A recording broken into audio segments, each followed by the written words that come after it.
intro, off-season edition. Don't forget to like, comment and subscribe.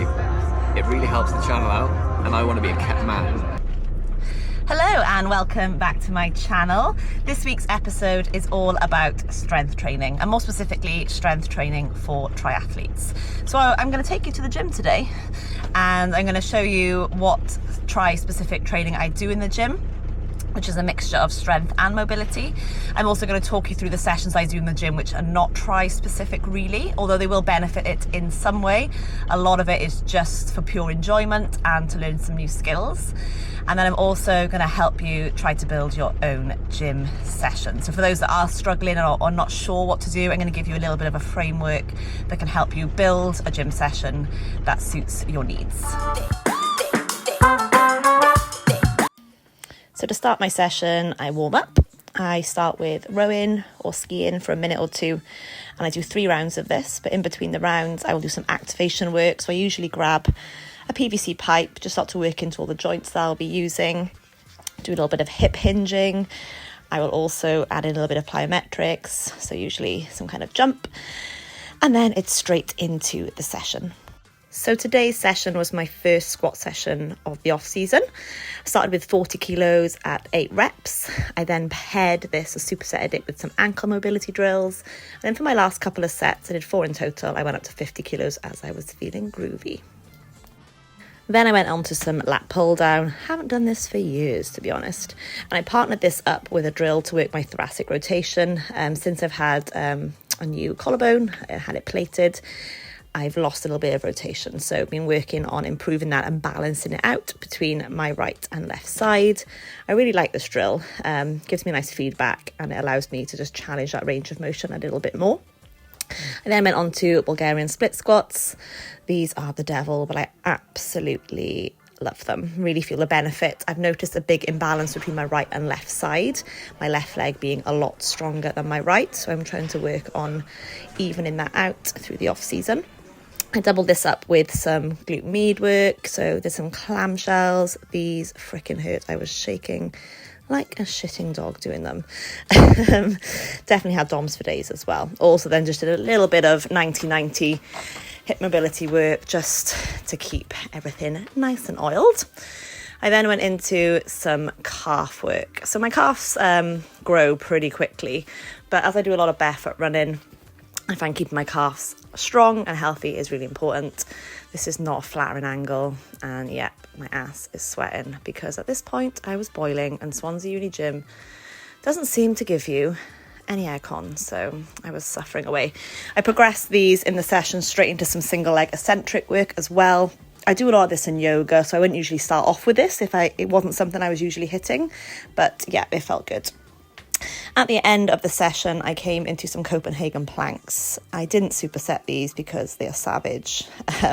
Just trying to build my adductors at the minute. Also doubled these up with some raises, side laying, which, yeah, also intense. These were body weight, as you can see, but by the end of it, I was shaking like fuck. Excuse my French. Did 3 sets of these 3 drills, and then I came into pal off press. So started with a nice easy band, just trying to keep my core nice and tight, keep it nice and controlled. Can definitely feel my obliques firing up with this. Of course, I made sure I did it both sides. So I'll pop my session in the bio, but what I'm showing you now is some clean pulls. These are what I would do on another day. This is done by Puzzle Programming, a CrossFit coach, and this is not specific to triathlon, but it definitely does benefit it. So I'm working on my power cleans. So this is just one of the drills I do to help support that. I'm also working on a deadlift block at the moment. I am feeling super weak. I think on the bar there is around about 90 kilos or so. Just doing them for about reps of 3 to 5 at the minute. Feeling, a lot weaker than I used to, but enjoying the process of building myself back up towards my PBs. And I'm sure in time I will get there. Again, like I said, this is not triathlon specific, but obviously deadlifts are going to benefit me. I'm just doing it more for the fun of lifting and seeing how strong I can get. So there's a lot of accessory work that is programmed with Puzzle Programming. So things that will help support me with the stuff that I'm working on. And here we've got Superman hold. Love this. It's a bit boring, but same with the hollow rock hold. Again, bit boring, but it definitely helps. And as well as doing this, there's other accessory work we do, such as deficit, single leg lunges, hyperextension work, and also I love the gymnastics side of it. So again, this doesn't have any benefit to try in terms of skill. However, I have found that doing these movements, I have built some more strength in my body, which has definitely supported me on my triathlon journey. So I've shared what I get up to in off season in the gym. And just to recap, I do one session that is triathlon specific, and then I do about 2 sessions, which is not triathlon specific, but does benefit it. And then I also add in plyometrics. Now the plyometrics might be at the end of one of those sessions, or it might be separate. It just depends on what my week's looking like and how much time I have for the gym session. So the triathlon specific session is working on my weaknesses, not just in terms of strength and areas I want to build, but also in terms of mobility. Now, I'm lucky that I teach yoga and I teach mobility sessions to people, so I'm always doing little bits throughout the year, but I kind of double down on it in the off season because I have the luxury of time to do so. So how I program it, I identify the areas. This is what you can do. You can identify the areas that you need to build. For me, I feel like my lats could really do with getting a little bit stronger and having more power in my upper body. So I'm going to work, as I'm building my strength now, I will start to move into another block in a few months, which is a bit more power specific. I also feel like my legs need to get a bit stronger. Now, I am known for having strong legs, but I've definitely felt a decline in their strength the last few months. So I'm going to work on building that back up and then working back into some power stuff as well. So that's really important to note, is that what I've shown you on this video, it will change. So I'll probably do like a 4-week block of this, and then I will switch it up slightly. I'll always be trying to increase my weights, and I will start to work into some more power stuff in the next few blocks. Now, the second part of that is the mobility drills. So I hate resting in between my lifts. It has to be done, especially when I'm lifting heavier. So rather than resting, I use it as an opportunity to work on my mobility. And it's not just because I don't want to rest, it's also because I need to work on my mobility, and I am sometimes time poor. So using that rest period to work on these mobility drills makes the session a little bit more efficient for myself. I'm getting a little bit more done in a shorter space of time. So essentially I'm doing supersets, but not supersets where every exercise is weighted and difficult. I have my heavy lift, and then I have an appropriate mobility drill or exercise, or maybe it's a stretch that might support that lift, or it might not. It doesn't matter. It just depends on how strenuous they are. And then going away from the triathlon specific session, I have my other sessions. Now, like I said, they're not triathlon specific. It's programming not done for triathlon. It's done by a CrossFit coach, but it's just the stuff I enjoy doing. I can't do this in the year because I'm too busy, so I do it in the off season. And whilst it's not triathlon specific, it definitely benefits it. So at the minute I'm working on a deadlift block and a power clean block. So deadlifts are obviously going to benefit me. So is the power cleans. It's working my power. I love them. It's fun. And I'm feeling a lot stronger in my upper body from it as well. I'm also like the gymnastics side of CrossFit. So last year I learned toe to bar. So I carry that on. I've just about taught myself kipping pull-ups, kind of weird looking things, which I'm going to try and progress. The butterfly pull-ups, I think they're called. I don't really know what they're called, but that's what I feel like they should be called. And I would like to learn to muscle up. So these are not needed in the triathlon world, of course. And whilst, like I said, they're not specific, I found a big improvement in my upper body strength, and also my hip flexors as well. I think that's maybe from toes to bar, because a lot of the drills I did to work myself up to toes to bar and linking them was a lot of kind of knee raises, leg raises, and in turn that has strengthened my lower body. So grab yourself a pen and paper, or grab yourself a phone or something, and let's build you, very briefly, a program that you can start in the gym. Now, you might not have access to a gym, and you might be needing to do this at home. So there's nothing wrong with doing this at home. You can do bodyweight stuff. You can buy bands, you can get a kettlebell or some dumbbells, and modify a plan to work for you at home. But first things first, number one, I want you to take a moment, you can pause the video if you need to identify what is it that you need to work on. And if you're not sure what you need to work on, ask yourself, what was hard this year? What did you really struggle with? Was it your strength on the bike where you feel like your legs were getting tired? Or maybe it was more cardiovascular, so maybe you benefit from something a little bit different. This will determine maybe your rep ranges that you're going to work with. It will also determine what exercises and lifts you're going to work with. So just spend a moment now to write down the things that you feel like you need to strengthen and to build. So number 2, once you've listed the areas that you feel you need to work on, from here I want you to assign them an exercise, or maybe 2. So for me, my legs at the minute, I'm working on squats and Bulgarian split squats. You can choose whatever you want, okay? Now, the kind of advice I'm giving you right now is very, very bland, very basic. If you're looking for a shit hot plan, you need to get in touch with a coach, of course. So S&C coach, a PT, even if you have a triathlon coach, who might be able to help you. So just remember that.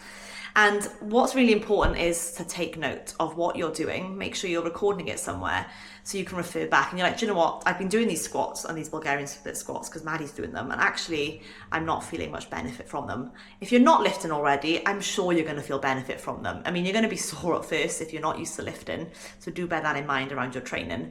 But you got to start somewhere. So don't overthink it too much. Just assign yourself some exercises that correlate to the muscles you're looking to build.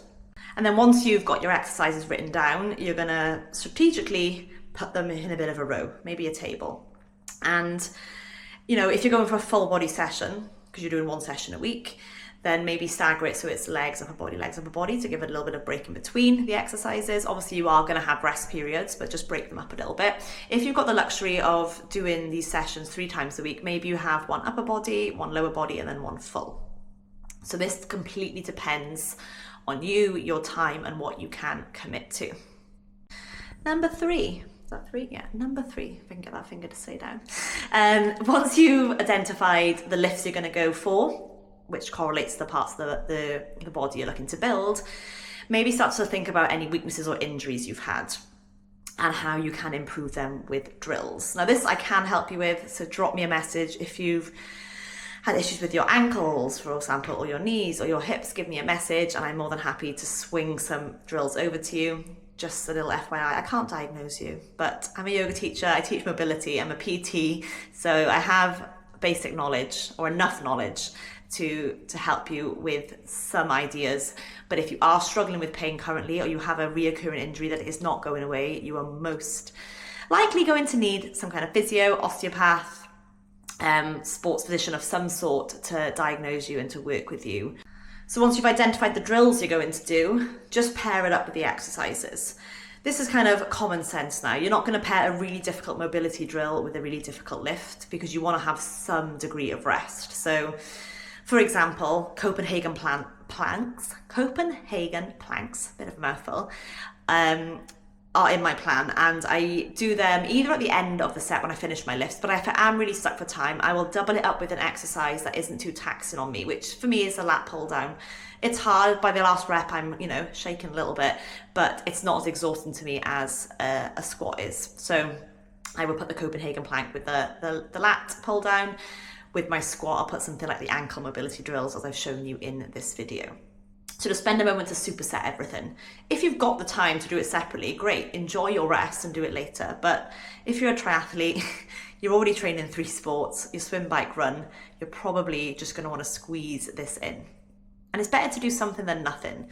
So if you can only get 20 minutes in, do that rather than do nothing, and break it down into small chunks throughout the week then if you need to. And then 4. 4 is your warm up and your warm down. So always make sure you do something to warm yourself up. I do 3 rounds of like a minute or 2 of cardio paired with a little bit of activation work. So I usually do 250 meters either on the ski or the row. I'll then get off, get a PVC pipe, do a bit of shoulder work with the PVC pipe. I might do some squats. I might do some RDLs with the pipe. I might do some glute bridges.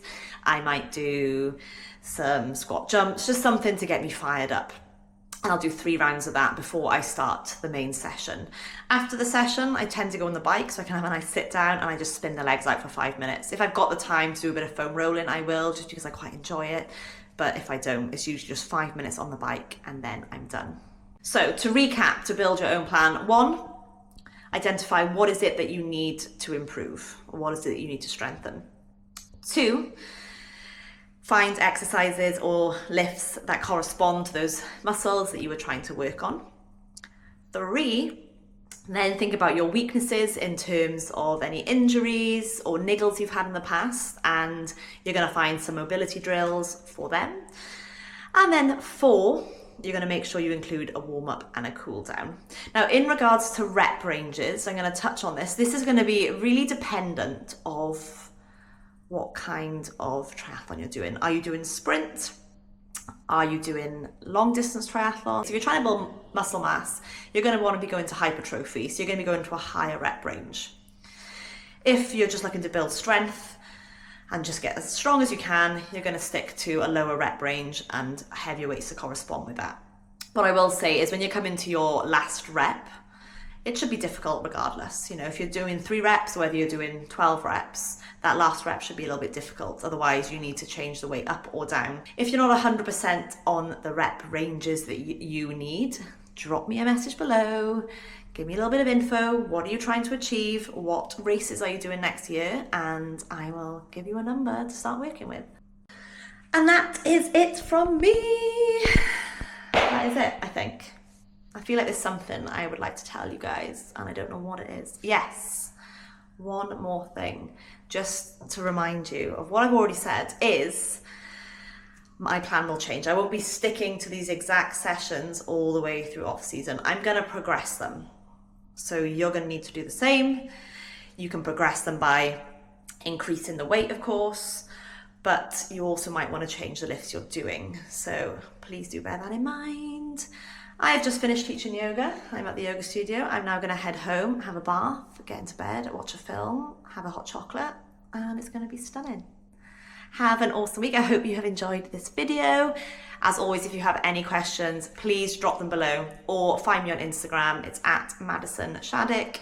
Drop me an Instagram and I will get back to you. I'm here to help. I will give you as much help as I can. And yeah, we'll chat soon. Stay groovy, guys.